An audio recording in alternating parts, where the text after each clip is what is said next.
Welcome to Tell Us Why, a podcast for the financial freedom community. If you're looking to succeed in your quest for financial freedom, make sure you join us every week as we, along with our guests, discuss different stories of success, how they were achieved, and how you can do the same. And of course, we ask them to tell us why. Here are your hosts, Jack and Mike. Welcome to the Tell Us Why podcast. I'm your host, Jack Dennerple, here alongside my co-host, Mr. Michael Ketchen. Today we're talking with Matt Teifke. Matt is a real estate and cannabis entrepreneur based in Austin, Texas. I'm not going to go through the reading things that I read right before we get into it with him, so I'll stop there. But a lot of interesting things in this one, Mike. Like, what was your take on it?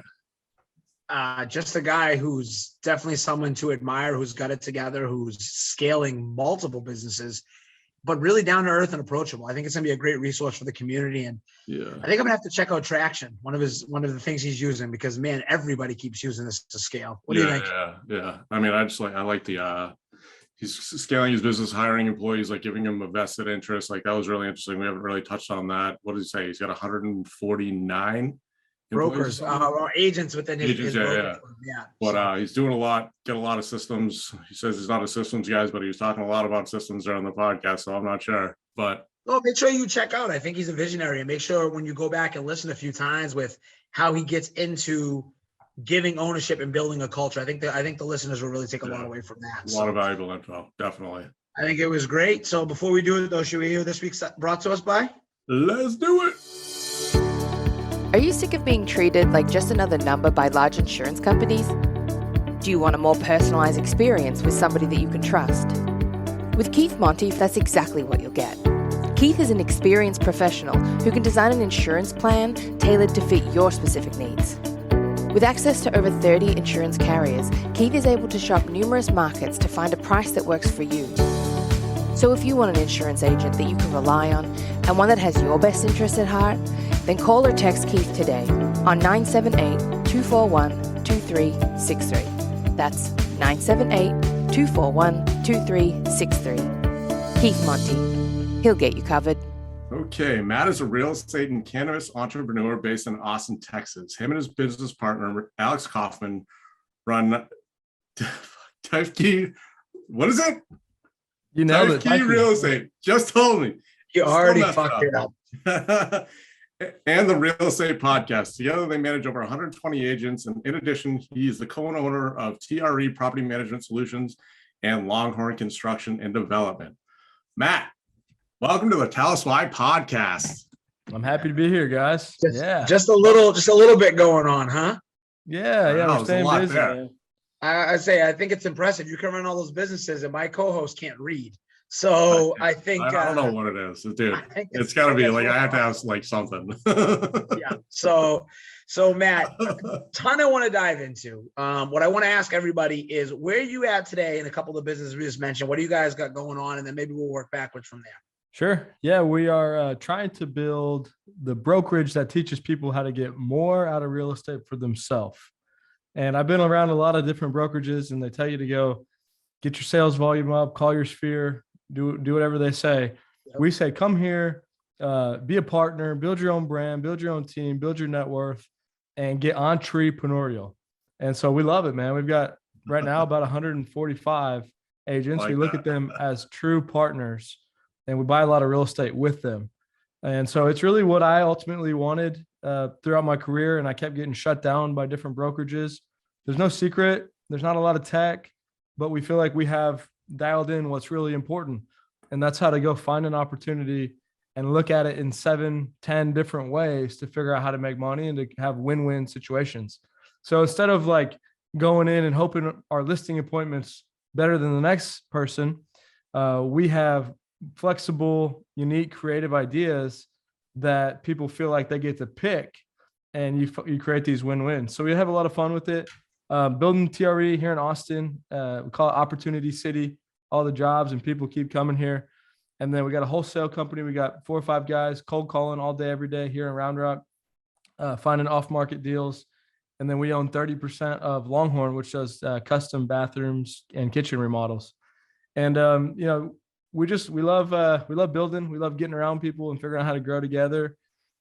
put our spin on things however we can. We do a ton of stuff on social media, always trying to have fun.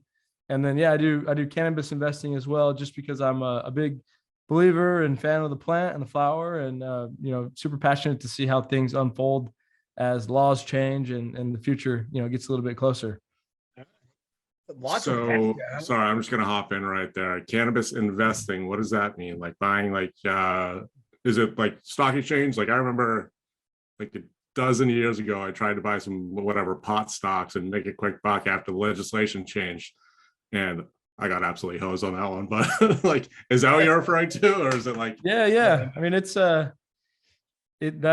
been challenging because I haven't been a flipper. I never wanted to like buy and sell. I was always buying for the long run. And it hadn't been easy, that's for sure. There's been many times when I wish I would have sold. So ultimately, I'm down on my investments, but it's been cool because it's a small industry as far as like the publicly traded companies, and I've been able to build relationships with these CEOs because nobody even knows who they are yet, and they're not getting a ton of exposure. But I'm having guys that run companies that are doing $1 billion in revenue come on our podcast and talk cannabis and also get to know them. And so I'm trying to figure out how to stay ahead of that in Austin or Texas in general. But I've also gone out to California a few times and Colorado to meet private dispensary owners to look at investing in those companies. There's 4 guys in Texas that actually have licenses to grow and sell to a small form of medical conditions. But I just I'm trying to do everything I can to stay ahead of it. And it's one of the few things that I believe is like all the demand in the world exists. Everyone knows this, and it's all being held down. And so it could be one of the best opportunities for anybody in business that we have in our lifetime, because it's all there. And they just have to change some laws. But I'm fascinated by that. I'm fascinated by how real estate will be involved with cannabis, and just doing my best to stay in front of it and like get myself involved with the players and know what's going on. And I read all the filings, I listen to the earnings calls, and I'm just fascinated by how it's going to play out, and the political stuff too. Like there's a thing called safe banking, where if they pass that really is going to open up some floodgates. But I'm always trying to stay in front of it. Yeah. And I think to unpack and kind of tie it back together, like you just said right there, that's an entrepreneur, right, Jack? That's a guy playing the long game, looking at different angles, getting in there, getting intrigued. So the question that I want to ask is, because this is something we all struggle with, right? And you just rattled off 6 or 7 different industries that you're absolutely involved in. And you said a couple important things. You said ownership and partnership. And I think that's key, because I'm guessing that is the only way you have not fallen victim to shiny object syndrome as an entrepreneur, because that is something we all struggle with. So when you're looking at that many different industries, I got to imagine, talk about the culture you've created with TRE and everything else, and how you're tying all of these together. I mean, you got construction companies, you got a brokerage, it sounds like long-term investments. You're looking at cannabis. How are you tying that together? And what's some tips and tricks you would give to the community at home? Because you got to have a macro view to tie that many things together, I got to imagine. Yeah. Partnerships are key, and having a lot of good people on the team. Like at TRE, I have a 50-50 partner, Alex, but then we've got 5 or 6 people that work with us full time. And we let people create, in a sense, create what they want it to look like. So we try to give people freedom to build out their role and to love it. Right. And that's key, is how do we get around people and they don't work for us, they work with us. And how do we grow together? And so that's just me. I've been lucky to see people build some big businesses, and they took care of people. And I've seen people that had good sized businesses and they just cycle through and they fire people, and, they're the king of their own world. And we try not to be that, but try to find people with different skill sets. And what's the skill set that we bring? For me, it's kind of business development, generating leads. And like for the construction company, me and my partner own 30% of that company. And the wholesale company, we own 33% each. And then the brokerage, we own 50 each. And so that is the key, is like, how do we align ourselves with people? I don't know if you guys have ever heard of Trammell Crow, but it's a really good book. He's like one of the all-time real estate developers. He's from Dallas, and he did a lot of industrial, but there's literally, it's like a Trammell Crow method of having partners and not just being the one guy at the top, but Trammell had development partners all over the world. And a lot of the brokerages, commercial brokerages nowadays, even have spun off of that, like CBRE and Endeavor and Marcus and Millichap. Like a lot of those guys were all at Trammell Crow in different fashions. So I read that book. It kind of blew my mind. And I started thinking, like, we don't want to have, TRE, just me and Alex, and own it all over the country. We'd like to have a partner that owns each market. And then you could just do so much more like that. And so I'm just fascinated by that concept. And I also don't want all the responsibility of everything being on me. Like I can't handle it. I can't do it. And you also get to share in the wins and have fun with it. Okay. Stop right there. Go back and listen. Listen to what this man just said. If you're looking on a blueprint to how to scale a business and everybody win, go back, listen to that 3 or 4 times, because he just nailed it. Right, Jack? I see you nodding along. It seems like you're in agreement. That's exactly what I was thinking. I mean, like, first of all, starting with the TRE, like that's a pretty incredible business model. Like, I feel like a lot of people end up getting burnt out. I know I did when I worked in corporate America, because if I die, get injured, get fired, like they're replacing me within a week. Like there is no ownership there. Sure, you can have stock options and things like that, but when you're an integral part, when you're a member of the team, you're not part of the, like when you're not just an employee, I guess is what I'm trying to say. It almost seems like it's a completely different business model than most of corporate America is based as.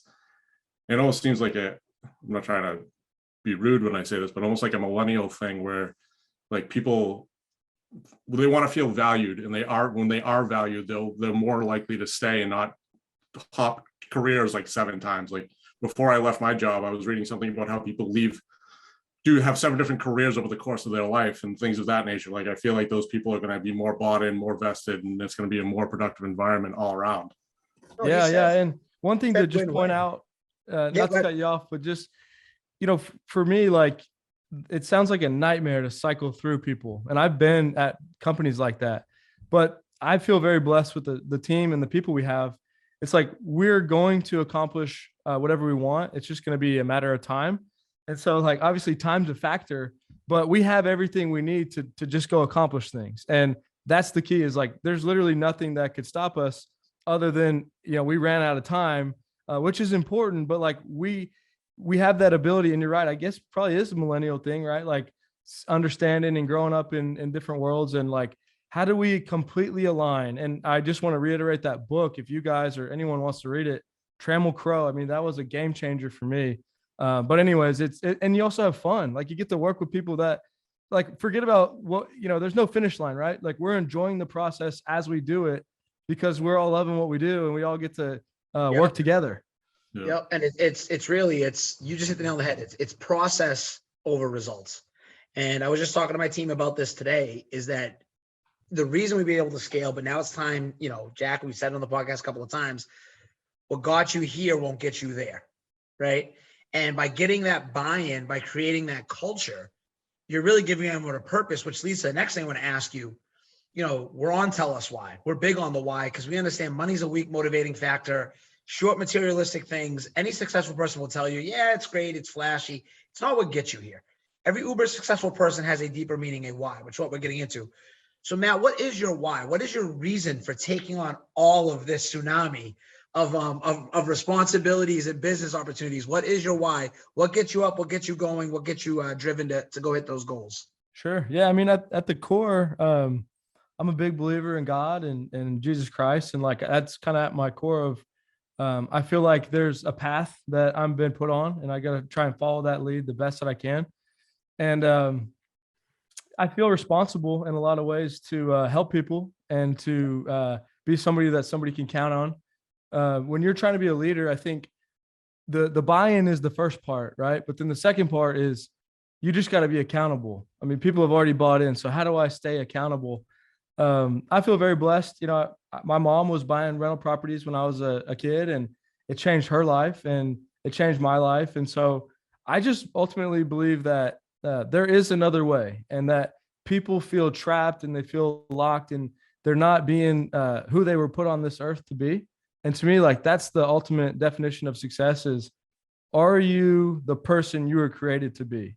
And so I think real estate can help people get there, and business in general. And you don't have to waste your whole life just like I heard this definition of like work-life balance, and I love that. But then I heard work-life harmony, right? It's like, there's no on or off. It's just create the life. Life is short. We're going to be gone. And so I just feel responsible to play a part of that.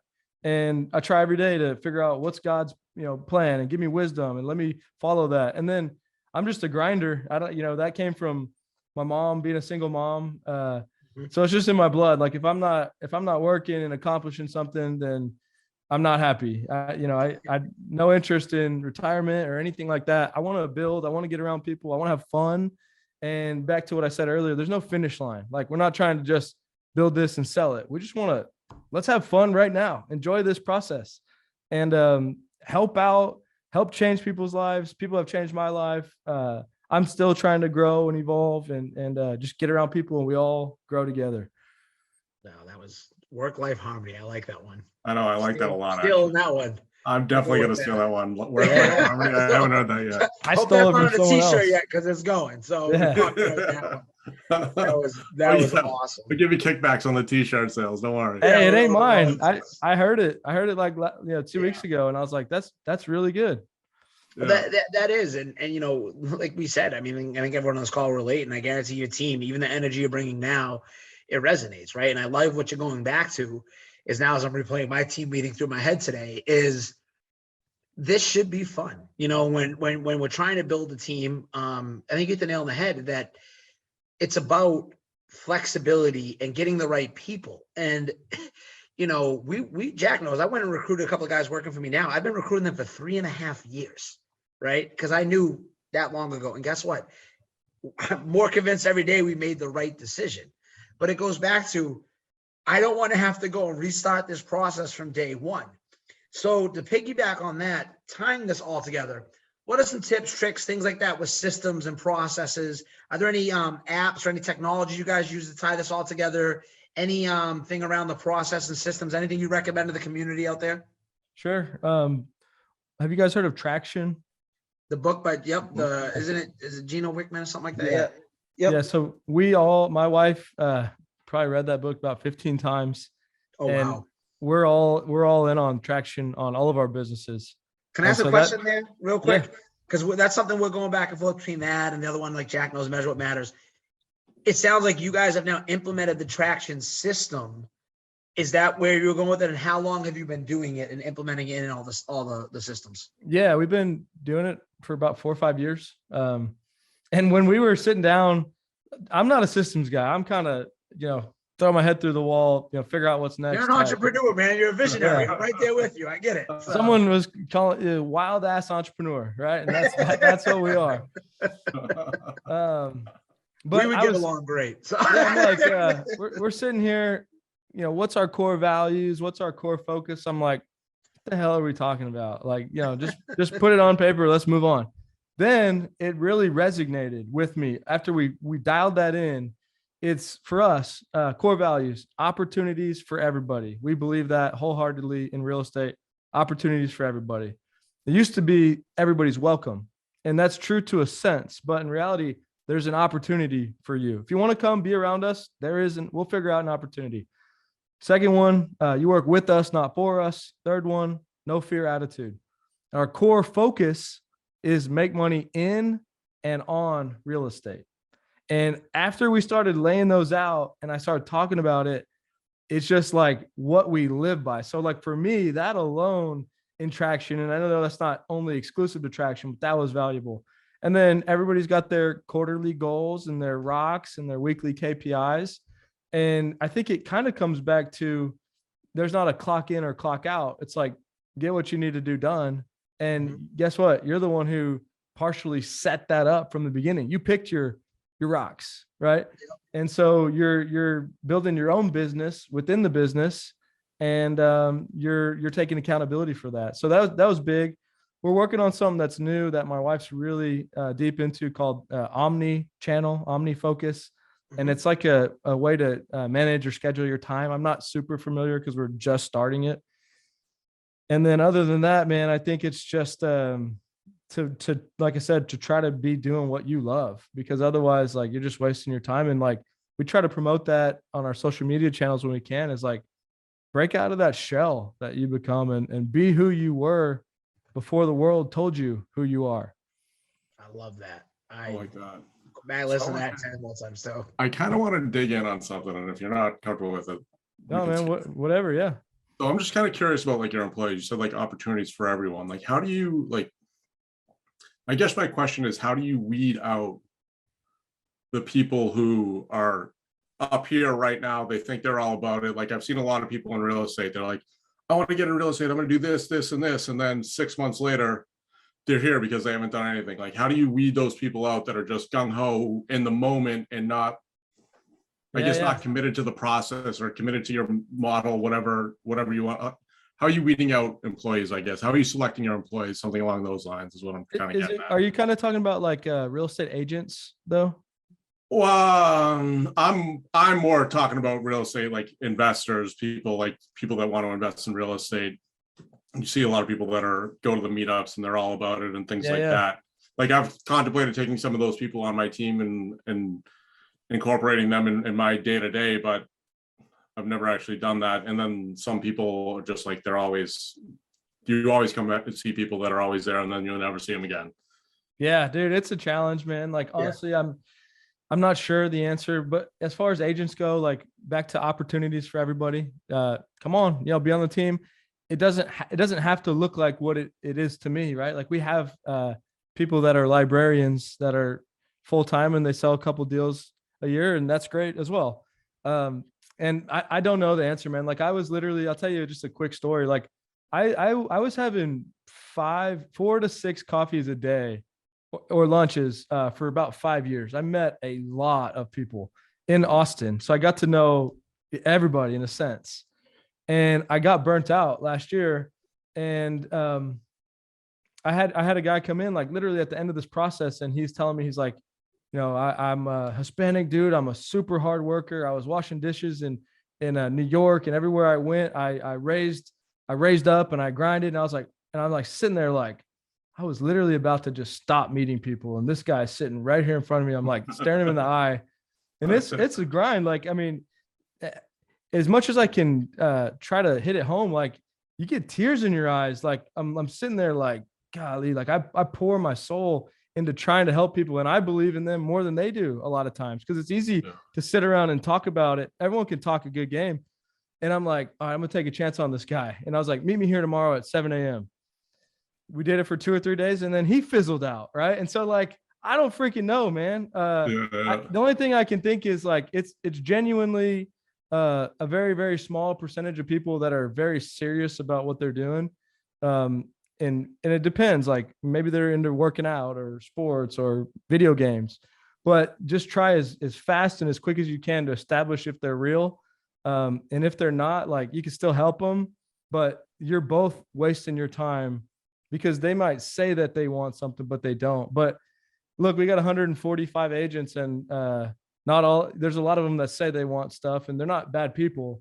But very few are like matching their actions with their words. And so I don't know the answer, man. I struggle with that, honestly. Oh, I think that was a great answer. That's what I was going for. So appreciate that. Too. And I'll go back to what I said earlier. It took us 3.5 years to get these 2 guys, because we knew they were the 2 guys, right? And Jack, we talk about all the time. We talk about the meetup. How many guys come in and get all rah-rah? But I think what you said, maybe you didn't realize you did it, but I think you did it, is opportunity for everyone. Well, that goes both ways, right? You're going to have a certain standard, a certain expectation, a certain culture that you're building. And Jack, that's what I think is exciting as you're scaling a business. If you want someone to join 1124, and someone said this to me the other day, actually it was Jack. Now I'm thinking about it. When we talk about syndicating and raising capital as we're scaling, is you get to set the terms. And I think so often as entrepreneurs, we forget that. We get to create the culture, and we get to hold ourselves along with everyone else accountable to it. So I think you're doing that whether you realize it or not, man. I think that was a great answer. And, one thing I want to, go ahead, of course. I just want to touch on, like, entrepreneurs, like we're gamblers in a lot of ways. And I want to reiterate to what you said, because you can give people a challenge. Like, hey, you want to come work around me and be around it? Like, go give me a comment on every single YouTube video that we have. Right. And that's like you don't even have to watch it. Just write a comment, and nobody's going to do it. And then, all right, hey, you gave them their opportunity, and the 1 or 2 people that do it, then pour into them. So give them something, because I don't know if y'all are the same way, but like, I want to help them get across that finish line, but they got to do it for themselves. And I've literally told people, go comment on every one of our videos. Nobody's ever done it. Like there's been guys that did like 10 or 15. Someone told me that I would do that. I'd leave 2 comments on every video plus, all this other stuff. But that's the different mentality. I have a great story on that real quick. I don't even know if Jack knows the story. So I got asked back by one of my colleges to be a keynote speaker a couple of years ago. They instantly regretted it after it went live because I got the audience riled up. But let's say they lean a little different politically than I do. But I talked honest with the kids. I wasn't all doom and gloom. I was like, listen, there's more millionaires than anyone. I knew I was going to get the crowd going. I know my press what I could do. So I said to my wife, I said, this is what I'm going to do, because after I talk, I'm going to have a ton of people who want to grab my attention. So I ended the speech just like this. I said, listen, guys, I'm going away for 2 weeks, but here's my email on the PowerPoint. Wait 2 weeks. And then anyone who reaches out after that, I'll schedule a coffee with you. I get off stage. I have a bunch of kids trying to shake hands. They want to grab coffee. And I knew this was going to happen. One kid followed directions and reached out. I had 70 to 80 people jazzed up coming to me. One kid did it. That kid, 2 years later, I hooked him up with one of my private lenders because he wanted to get on that side of the business. He's closing 7, 8, 9 deals a month. He's now bought and sold a couple of his own investment properties, and he's crushing it. But it goes back to that barrier and that level. I was available to every one of them. But just goes back to what you just said, like something as simple as the YouTube comment. We did it today. We're hiring people for that residence relations manager. And the first test for all of them, and one kid already failed, is I said, you're going to reach out to schedule the appointment with my operations director. I don't want them to reach out to you because I know he's going to do it if I ask. I want to see who on your end can follow directions, and you'll start getting weeded out right then and there. So great stuff all around, Matt. That's awesome. And for sake of time, I want to keep it moving because, God, we could go all day in this. You're an absolute rock star. So staying with that, you've mentioned it a couple of times. One question we ask every guest: what is one book or resource you would recommend to the Tell Us Why community? I would say, obviously, I already did the Trammel Crow one, so I'll do another one. But I really like this one called Hunting in a Farmer's World. I don't know who wrote it, but Hunting in a Farmer's World. That one and Trammel Crow, that's only 2. Those 3 in the those 2 in the Bible. That's it. That's all you need. That's all you need. You go and you'll be an absolute rock star. You hear that there? I love it. All right. What's that one? What's Hunters in a Farmer's World? What's that? Hunting in a Farmer's World. So what is that? You're either you're a hunter or a farmer, and not one is better than the other. But if you're a hunter, which I feel like, or I know that I am, like, embrace that.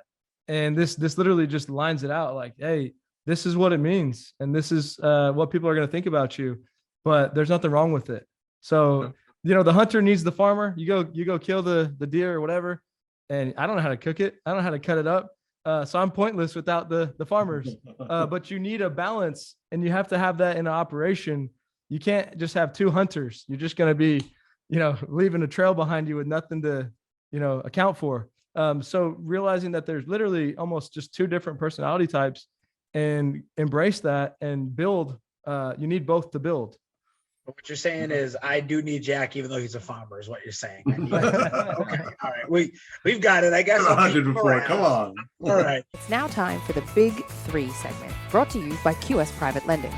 Are you looking to finance your next deal quickly and reliably with less hassle and paperwork? QS Private Lending is one of the oldest and largest hard money lenders to real estate investors in New Hampshire, Massachusetts, and Rhode Island. Our quick and simple short-term loans require no appraisals and have enabled hundreds of builders and investors to profitably acquire and renovate thousands of residential and commercial properties. To experience the QS difference for yourself, call or text Luke Conroy today at 315-323-0250. That's 315-323-0250. QS Private Lending. All right, so it is now time for the big 3. These are the 3 questions we ask every guest every week, and I will kick it off with the college question. I don't think we touched on it all thus far, but in your opinion, is college worth it? It's worth it depending on what you put into it, just like anything, right? You want to go and build a lot of relationships and network and pour into people? Yeah. If you want to go party and show up to class, absolutely not. Yeah, great answer. Absolutely great answer. I like that. Please, to the next one. What is one piece of actionable advice you go back and give to your 18-year-old self? The biggest thing for me, man, would be to take it a little bit slower and be building that database from day one. I was a little too much hunting and not enough farming. And I don't really try to sell as many properties as I used to, but I could have a database of 10, 20,000 people that I could be passing on to my agents.